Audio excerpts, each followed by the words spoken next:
Hi folks, this is Steinbrook here again from Steinel, taking a second to talk to you about heat guns.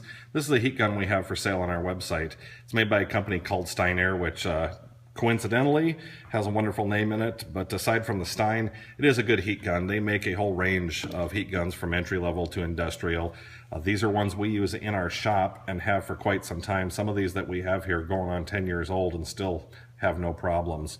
The reason we chose to sell this one and use it is, again, it's kind of the best cross between price and value.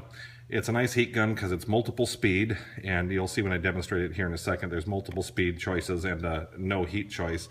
It's also adjustable, so you can adjust with these little buttons on the back, the temperature up or down, depending on what you're shrinking, if it's just plain heat shrink or if it's a solder sleeve or what you're using. So I've set up quickly a little solder sleeve on a piece of shielded wire with a ground lead on it.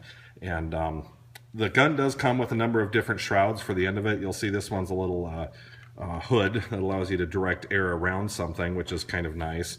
It also comes with one that narrows a narrow point. Of course, you can use it with no end on it. This is another shroud end that comes with it. It allows you just to, for heat shrink, it's kind of nice if you're in a confined area and don't want to blow air all over the place, you can use these ends. It also comes with a wide flat end, I suppose, for paint stripping or something, but not particularly useful for airplanes. So we'll quickly go ahead and demonstrate this so you can see it.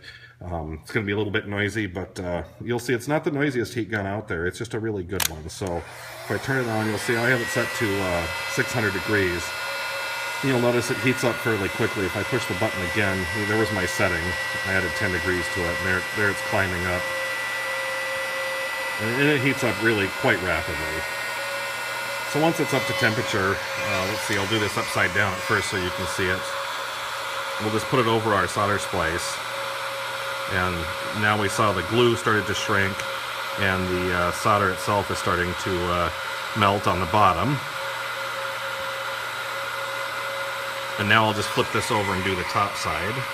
It's going to be hidden by the gun for a second, but really doesn't take very long when you have the correct temperature of gun and the correct temperature of airflow. And you'll see that one's complete now. And now I've just turned it off one notch. There's the lower setting. And then I can turn it down one more, which turns the heat off. And you'll see it start cooling down fairly quickly.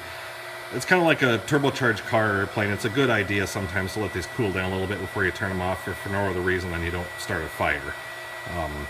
But we're pretty sloppy with it, and these have lasted really, really, really well. So you can use them for all kinds of things.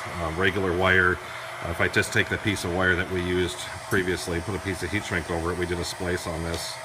I'll turn the heat section back on, and you can see how quickly we can just heat a piece of heat shrink here. And now I'm done with the heat shrink. And it just does a really nice job. So again, for sale on our website at www.steinair.com. And again, thanks for watching.